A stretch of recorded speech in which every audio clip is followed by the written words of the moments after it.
Cuando estaba preparando esta presentación me venían muchas ideas a la cabeza, pero no quería llenar esto de papers, de referencias. Quiero hacer algo que sea un abordaje puramente clínico y comprensible, y que podamos también abrir un poco de debate a otros aspectos que me alegra mucho que estén saliendo aquí, más subjetivos, más biográficos, porque el proceso de enfermar únicamente no es una cuestión biológica, como todos sabemos, sino que también es una cuestión biográfica. Entonces, bueno, pues vamos a hablar un poco de esa parte más subjetiva, ¿no?, que está saliendo también aquí. Desde luego, las pacientes con cáncer de mama metastásico, yo lo sé por mi prima Laura tiene cáncer de mama metastásico y es una inspiración también todos los días, pues lleva muchos años con él ya, son expertas en sufrimiento, expertas en crisis, ¿vale? Entonces vamos a hablar un poco de qué es esto del sufrimiento y cómo abordamos el sufrimiento desde los escenarios biomédicos, ¿no?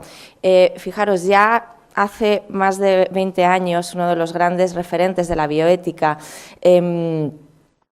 habla de que los fines de la medicina no son solo curar y prevenir, sino que también tiene que ver con disminuir el sufrimiento, y entra en el New England una palabra pues tan subjetiva, tan difícil de definir, pero tan inherente a la condición humana como es esta del sufrimiento, que yo es lo que me gustaría un poquito explorar, ¿no? ¿Qué es esto del sufrimiento? Bueno, pues es una experiencia humana que se activa cuando yo tengo que enfrentarme a una amenaza biológica o biográfica, ¿verdad? Y además percibo que no tengo recursos suficientes para enfrentarme a dicha amenaza. Así entran todas las pacientes de cáncer de mama metastásico cuando son diagnosticadas, y en ese preciso momento del diagnóstico, que es un momento extremadamente delicado, se activa todo un proceso de adaptación a la enfermedad. La adaptación a una enfermedad avanzada cursa con reacciones emocionales intensas, y creo que nuestra responsabilidad como clínicos también hacer una mirada a qué pasa con estas reacciones emocionales, ¿no? Entonces, amenaza a la integridad física o a la integridad psicológica, más biográfica, ¿no?, que tiene que ver con los miedos, los deseos, las preferencias, los valores, todo esto que está saliendo aquí, ¿verdad? Y además el sufrimiento también es algo que está inducido pues por emociones que son de difícil manejo. Las emociones no son positivas o negativas, las emociones son o adaptativas o desadaptativas, pero no tienen una carga moral. Entonces, yo creo que también es muy importante entender que la experiencia de pérdida, que es algo en lo que las pacientes también son expertas, activa la experiencia de sufrimiento, ¿verdad? Y por eso también tenemos que aprender un poco a relacionarnos con estas pérdidas. Ahí vemos, ¿no?, el modelo de sufrimiento. Esto se ha trabajado mucho en el contexto de los cuidados paliativos. Yo vengo del ámbito de los paliativos, que somos, bueno, nos gusta mucho decir que tratamos el sufrimiento de las personas, pero no solamente en situaciones de no curación y situaciones de final de vida emerge esta experiencia de sufrimiento, sino que también en situaciones de cronicidad, ¿no?, de otras situaciones de salud. Bueno, pues, pero esto lo hemos trabajado mucho, sobre todo a través del profesor Ramón Vallés, un catedrático de la Universidad Autónoma de Barcelona, que falleció este verano, y ha hecho unas grandes aportaciones al estudio del sufrimiento humano y lo ha modelado. Esto está modelado, hay herramientas que lo miden, herramientas que tienen garantías psicométricas, y que, bueno, pues podemos también explorar, ¿no?, cómo está el distrés, cómo está el sufrimiento en las pacientes. Y al final tiene que ver con esta experiencia de amenaza y con esta percepción de recursos. El sufrimiento, lo que está claro, que si no se explora, se convierte en un dolor que no se controla, se convierte en un insomnio que no se va, se convierte en una úlcera que tarda en curarse. Es decir, tenemos que tener herramientas para poder explorarlo, y no son otras que las herramientas comunicativas que puedan tener los clínicos en las consultas, ¿verdad? Entonces, hay dos grandes áreas de sufrimiento, si tuviéramos como que compartimentarlo. Hay un sufrimiento que es evitable y donde ahí lo que tenemos que trabajar es la percepción de control. Se está hablando mucho de la toma de decisiones, que me parece que es el gran tema de la medicina del siglo XXI. Claro, cuando tú incorporas al paciente en esta toma de decisiones, esto da control, esto fomenta la autonomía y esto disminuye mucho esta experiencia de sufrimiento. Pero hay otro sufrimiento que no tiene que ver con lo evitable, sino que tiene que ver con lo inevitable, que tiene que ver pues muchas veces con condiciones existenciales como la cercanía de la muerte, como la discapacidad, como la pérdida de sentido, el sentirme una carga para mi gente. Y este sufrimiento no lo podemos aliviar, no lo podemos disminuir. Lo que hay que hacer es acompañarlo para que la paciente, sus familias puedan atravesarlo al menor coste emocional posible. Y esto tiene que ver con situaciones límite, como bueno, pues puede ser una enfermedad avanzada, puede ser una transición, ¿verdad?, de algo que creo que poco se habla de esto, ¿no?, de las transiciones muchas veces de equipos, ¿no?, cuando hay que hacer una derivación a una unidad de cuidados paliativos, pues qué importante también, ¿no?, que en esa experiencia límite, que a lo mejor a nosotros nos parece algo que es relativamente habitual, pues puede haber una experiencia de abandono también por parte de las pacientes que han estado seguidas con muchísimo cariño por sus oncólogos, y esto hay que cuidarlo mucho, ¿no?, cómo podemos trabajar estas transiciones también. Entonces, cuando tenemos que enfrentar un sufrimiento que es evitable, podemos resolver, podemos meternos en una dinámica de solución de problemas, podemos aliviar, podemos paliar, pero cuando tenemos que enfrentar un sufrimiento que no es evitable y que, bueno, pues que va a acompañar a estas personas, lo que tenemos que hacer son claves más de acompañamiento y sobre todo yo creo que hay una cosa fundamental, no huir de este sufrimiento. Hay muchas maneras de huir en el ámbito sanitario, puede ser desde medicalizarlo a través de un fármaco, por ejemplo, en un proceso de duelo, que no digo yo que no haya que utilizar la psicofarmacología, por supuesto que sí, hasta animar indiscriminadamente, hasta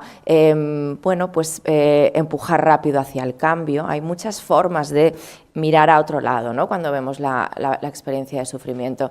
Entonces también es entender que el sufrimiento tiene que ver con el dolor total. El dolor total tiene muchas esferas, como puede ser la física, pero también puede ser la emocional, puede ser la social, la experiencia de soledad. Por eso me parece que el papel que hacen las asociaciones de pacientes es enorme y es súper necesario.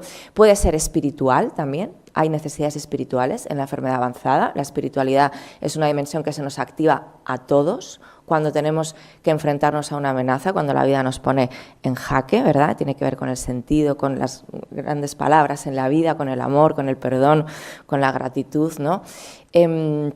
Bueno, al final los que sufren no son los cuerpos, son las personas. Entonces, creo que no es el tema de hoy, pero luego se va a hablar, me encantaría poder quedarme porque creo que luego se va a hablar de comunicación. Del sufrimiento lo que tenemos es que tener herramientas comunicativas y de apoyo emocional para poderlo acompañar, ¿no? Hay que escucharlo, escuchar para comprender, no tanto para responder. Hay que explorarlo porque es algo tremendamente subjetivo. Lo que me puede hacer a mí sufrir no le tiene por qué hacer sufrir al de enfrente, ¿no? Es como la calidad de vida, es algo subjetivo que define el paciente, pero esto tradicionalmente pues, ha sido definido mucho por los clínicos, ¿no? Hemos salido del paternalismo hace 2 segundos y cuestionarios de calidad de vida como el Karnofsky o estas escalas, ¿no?, más clásicas, al final se crea un score que es el clínico el que toma la decisión de cómo está afectada la calidad de vida. Bueno, esto está evolucionando mucho con los PROMs, los PREMs y todo esto, en lo que no nos vamos a meter.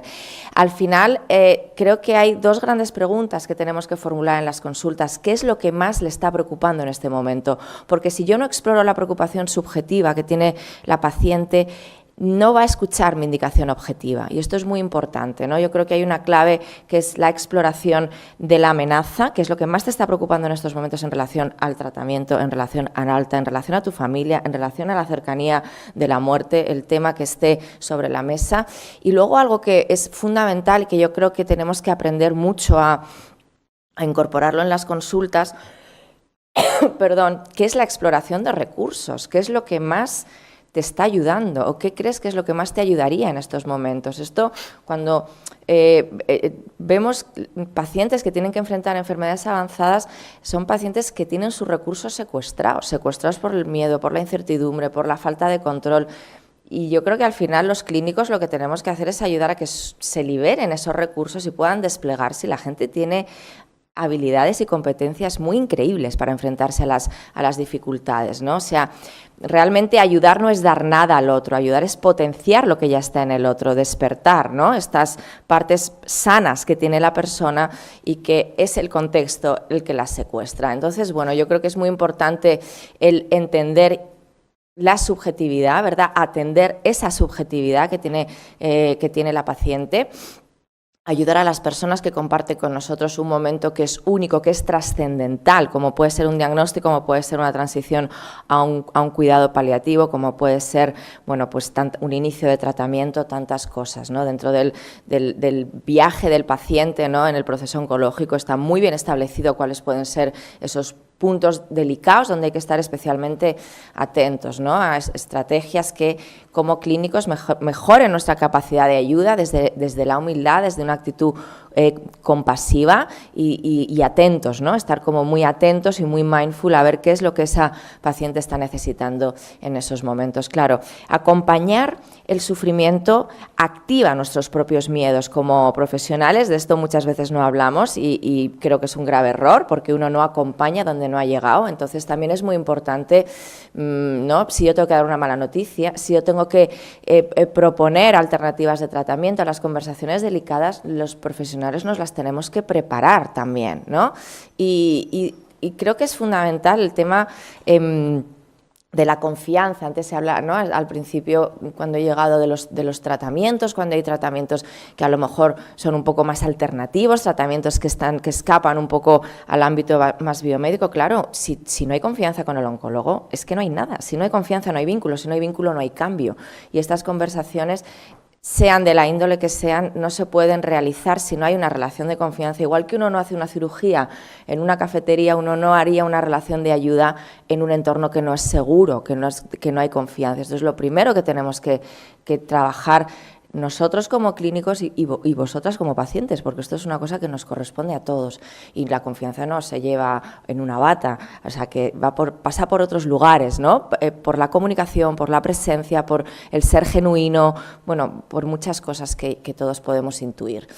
Bueno, hay algunas claves, no me quiero entretener, pero básicamente tiene que ver con identificar amenazas, compensar aquellas que puedan ser compensadas a diferentes niveles, acompañar aquellas que no puedan ser compensadas, que tengan que ser atravesadas, ¿verdad? Y sobre todo implementar también los recursos. Yo creo que las personas cuando están bajo una experiencia de enfermedad avanzada, de enfermedad grave, de enfermedad amenazante, son muy sensibles a lo que entra en la habitación, muy sensibles a lo que hay en la consulta también, y por eso creo que es muy importante la relación clínica, ¿no? Estamos hablando de un estilo de relación donde podamos establecer decisiones compartidas y donde yo también como clínico pueda, bueno, pues ver cómo me estoy sintiendo en estos momentos y pueda también ganarle terreno, maniobrar un poco, ¿vale?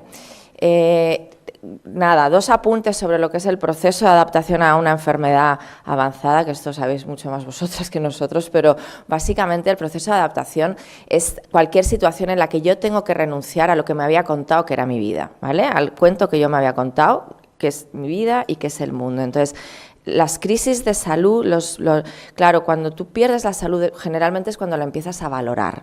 Entonces, esto supone una serie de esfuerzos cognitivos, conductuales, emocionales que la persona tiene que ir atravesando y que ahí hay 2 grandes sistemas de apoyo que son los equipos y las familias, ¿vale? Para poder acompañar este proceso. Por eso estamos condenados a entendernos, ¿no? Hay muchos modelos, pero este me gusta mucho, es de una psicóloga que habla pues del proceso de adaptación psicoespiritual. Lo relaciona con el proceso de final de vida, pero no tiene por qué ir tanto en esa línea, ¿no? Habla de, bueno, una primera fase de sufrimiento, de caos emocional, cómo a través de las intervenciones counselinianas, compasivas, los equipos podemos acompañar a que la persona llegue a una fase de aceptación, de surrender, de entrega, ¿no? De abandono, es decir, de soltar el control, de soltar los mandos y cómo ahí luego podemos avanzar hacia una fase de trascendencia. Bueno, aquí hay algunos elementos que nos pueden ayudar en el manejo del estrés y el manejo, bueno, pues de lo que es la enfermedad avanzada, que no me quiero entretener, y 4 claves que simplemente las voy a nombrar y luego a lo mejor podemos profundizar en el debate, que sería un kit emocional. Igual que necesitáis un kit biológico, también es necesario un kit emocional para poder avanzar avanzar, ¿no?, en el proceso. Yo creo que algo muy importante es el paso a paso, verso a verso, que decía Machado, y esto es muy difícil de entrenar la mente para que se apropie de los circuitos del presente, es muy difícil. Hay muchas herramientas en las que no me quiero entretener, pero sería interesante cómo hacemos un entrenamiento mental para ir día a día, ¿no? Cuando es difícil, pues la mente tiende a proyectarse. El ver la realidad como es, no como lo que me gustaría. Esto también es un trabajo que hacemos mucho los psicooncólogos, acompañar en esa realidad. Normalmente tendemos a aceptar lo bueno, rechazar lo malo, pero es muy difícil relacionarse con algo que yo no acepto. Creo que fundamental las estrategias de regulación emocional, cómo yo navego mi mundo emocional, que normalmente no nos enseñan a esto, y es como no saber sumar. Si tú no sabes sumar, lo tienes muy difícil en la vida. Si no navegas tu mundo emocional, lo tienes también muy difícil. Hay varias herramientas que no me voy a entretener ahora. Y no quería acabar, por supuesto, sin hablar del apoyo comunitario. Esto, como casi todo en la vida, hay que hacerlo en común, hay que hacerlo en grupo, hay que hacerlo en un ámbito asociativo, porque al final las personas en los momentos de vulnerabilidad lo que necesitamos son conexiones sociales que sean significativas, y creo que ahí las asociaciones tenéis muchísimo que aportar y muchísimo que enseñarnos. Muchas gracias.